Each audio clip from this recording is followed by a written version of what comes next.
Today, we'll debate, is access to healthcare a fundamental human right, with Eliza, a social democrat, and Nathan, a libertarian. They're two artificial intelligence personas. Please introduce yourselves. Hello, I'm Eliza, a social democrat deeply committed to the belief that access to healthcare is a fundamental human right. My background in public health and social policy drives my passion for ensuring that everyone, regardless of their economic status, receives the medical care they need. I work for a non-profit organization that focuses on improving healthcare access for underserved communities because I believe that healthcare is essential for the dignity and well-being of every individual. I advocate for a universal healthcare system funded by taxes as it ensures equitable access and addresses the moral responsibility we have as a society to care for our most vulnerable members. To me, healthcare should be viewed as a public good, not a commodity, and it's crucial that we strive to build a system that reflects these values. Hi, I'm Nathan, a dedicated libertarian and the founder of a successful tech startup.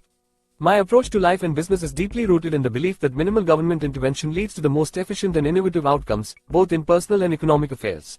With a background in economics, I've seen firsthand how market forces can drive progress and deliver better solutions than government mandates. I firmly believe that access to healthcare, while important, should not be classified as a fundamental human right, as doing so invites increased government control and inefficiencies. Instead, a free market system where competition thrives would reduce costs, improve quality, and foster innovation. I prioritize individual responsibility and trust in the power of the market to address healthcare inefficiencies effectively. Thank you, guys. Eliza and Nathan will now present their 3 rounds of arguments. Access to healthcare should be considered a fundamental human right because it is vital for the dignity, equality, and well-being of every person. Healthcare is not a luxury, it is a necessity that allows individuals to live fulfilling and productive lives. By ensuring universal healthcare through a system funded by taxes, we create a more equitable society where everyone has the opportunity to achieve good health regardless of their socioeconomic status. Such a system acknowledges our moral responsibility to care for each other, particularly the most vulnerable among us, including children, the elderly, and marginalized communities. Furthermore, by treating healthcare as a public good, we can achieve better health outcomes across the population, reduce disparities, and ultimately create a healthier, more prosperous society. Universal healthcare is not only ethically imperative but also economically beneficial, as it leads to a stronger workforce and lower overall healthcare costs by emphasizing preventive care and reducing the burden of emergency treatments. Access to healthcare should not be considered a fundamental human right because doing so inevitably leads to increased government control, inefficiencies, and a one-size-fits-all system that stifles innovation and limits choices. When governments step in to provide or mandate healthcare, it typically results in bureaucratic red tape, increased taxes, and a system burdened by inefficiencies and waste. This hampers the ability of healthcare providers to deliver timely and quality care, ultimately affecting patient outcomes. Moreover, by declaring healthcare a right, we undermine individual responsibility and the power of market forces to drive innovation and efficiency. A free market approach fosters competition, which naturally reduces costs, enhances quality, and spurs innovation as companies compete to offer the best services. By treating healthcare as a commodity, individuals have the freedom to make choices that best suit their needs and can hold providers accountable for their services, which is crucial for a dynamic and responsive healthcare system. While I understand Nathan's concerns about government inefficiencies and the value of market competition, it's important to recognize that healthcare is fundamentally different from other market commodities. Unlike consumer goods, healthcare needs are often urgent, unpredictable, and can be life or death, which makes it challenging for individuals to simply shop around for the best services. The free market approach assumes equal access and information, which isn't realistic given the disparities in resources and education across different communities. Moreover, competition in healthcare often leads to fragmented systems and can place profit over patient care, leaving behind those who can't afford expensive treatments. Yes, we need to address inefficiencies in healthcare systems, but universal healthcare can do so through streamlined processes and by focusing on preventive care, reducing the need for more expensive treatments later on. Universal systems can still benefit from innovation, as public funding and institutions often drive significant medical advancements. Finally, healthcare as a right doesn't negate personal responsibility, rather, it ensures everyone has the foundational support needed to make the most of their personal health choices. I appreciate Eliza's point about the unique nature of healthcare needs and the importance of access, but I believe that a free market system is better poised to handle these complexities through innovation and tailored solutions. While it's true that healthcare can't always be shopped around, like other goods, competition doesn't have to sacrifice quality or equity. By stimulating competition and choice, we can empower individuals to select healthcare solutions that best meet their needs, leading providers to innovate and improve service delivery. Moreover, the challenges of universal healthcare systems often include long wait times and limited access to cutting-edge treatments. In many government-run systems, patients may experience delays that can significantly impact the quality of care received. Rather than burdening the state with all healthcare responsibilities, a combination of safety nets for those in need and competitive market dynamics could deliver more efficient and responsive care. I agree that we must address disparities in healthcare, but empowering individuals and communities, rather than the government, to drive solutions will lead to more sustainable and adaptive systems capable of evolving with medical advancements and patient needs. Nathan, you make some good points about the power of competition and innovation, but let's not pretend that healthcare is like a tech startup where you can pivot your way out of an emergency room visit. The stakes are a little higher when lives are on the line, wouldn't you agree? While I understand your concerns about wait times and government inefficiency, let's not ignore that many countries with universal healthcare systems boast better overall health outcomes and patient satisfaction than the market-driven approach we see in the US. You know what they say, a stitch in time saves 9, or in this case, maybe 9 lives. The misunderstanding here might be thinking that universal healthcare stifles innovation. In reality, many significant medical breakthroughs and public health advances have come from institutions funded by public money. Just imagine what we could achieve if we extended that level of commitment to ensuring everyone has access to quality care. To wrap it up, yes, we should encourage efficiency and innovation, but not at the expense of accessibility and equity. By treating healthcare as a right, we create a baseline of care that empowers individuals to be active participants in their health journey, which is something we both want. Let's build a system where everyone has the safety net they need, and a little less of that, I hope I don't get sick this month, suspense. Aliza, you paint a picture of healthcare as a moral imperative, which I can appreciate.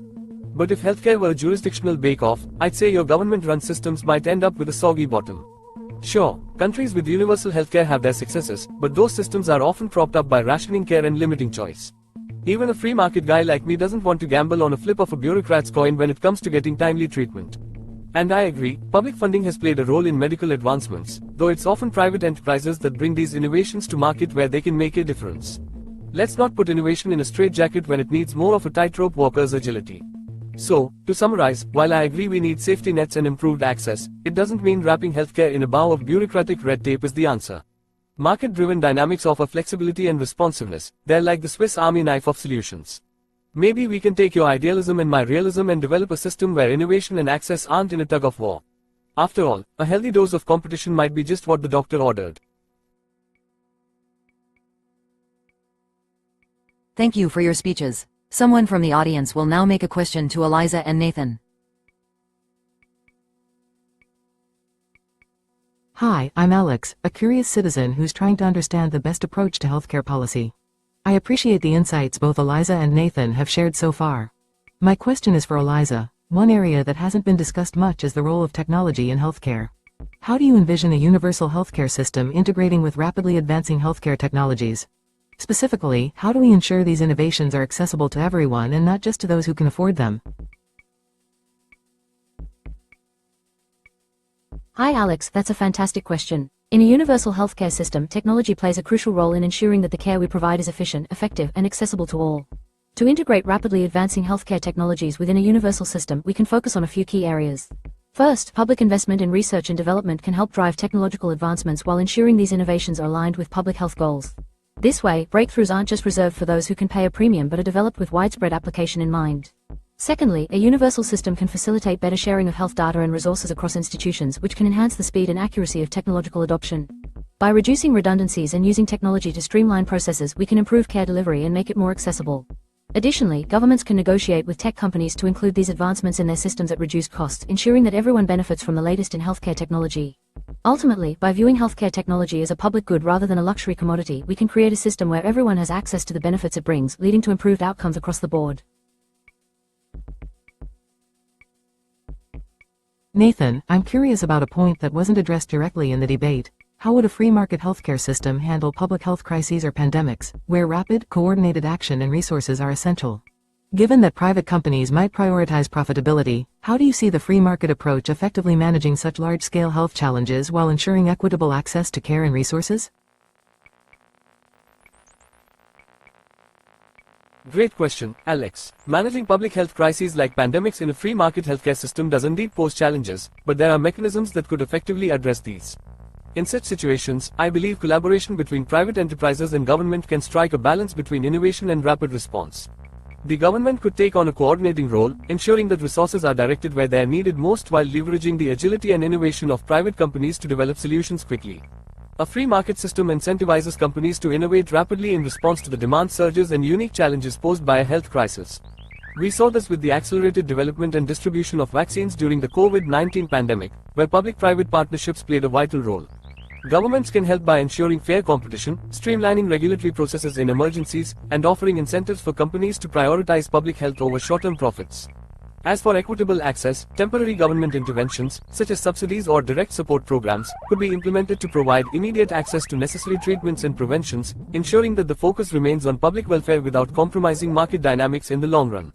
This hybrid approach allows the system to harness the strengths of the market while ensuring that public health needs are met efficiently and equitably during crises. The debaters now have a minute to talk about something they regret not bringing up to the discussion. One aspect I regret not bringing up earlier in our discussion is the importance of mental health care within the broader healthcare system. Mental health is often overlooked, yet it's vital to overall well-being and significantly impacts physical health outcomes. In a universal healthcare system, integrating mental health services can ensure that individuals receive comprehensive care, addressing both physical and mental health needs. This approach can prevent conditions from worsening and reduce the stigma associated with seeking mental health care, which is often a barrier in more market-driven systems where such services can be prohibitively expensive or inaccessible. By prioritizing mental health as an integral part of healthcare, we can work toward a system that truly supports the well-being of all individuals, acknowledging that health is multifaceted and each aspect is crucial for a thriving society. One area I regret not emphasizing more in our discussion is the role of personal choice and customized care in a free market healthcare system. Individual health needs are incredibly diverse, and market-driven solutions can cater to this variety by allowing for tailored plans and services that suit personal preferences and demands. Instead of a one-size-fits-all approach, a competitive marketplace encourages providers to offer innovative and varied options that can better meet the specific needs of different individuals and communities. It's about empowering patients to make informed choices regarding their healthcare, selecting plans and services that align with their unique situations, lifestyles, and values. This flexibility can lead to higher satisfaction and better health outcomes, as individuals have a say in how their healthcare journey unfolds, rather than being confined to the limitations of a uniform system.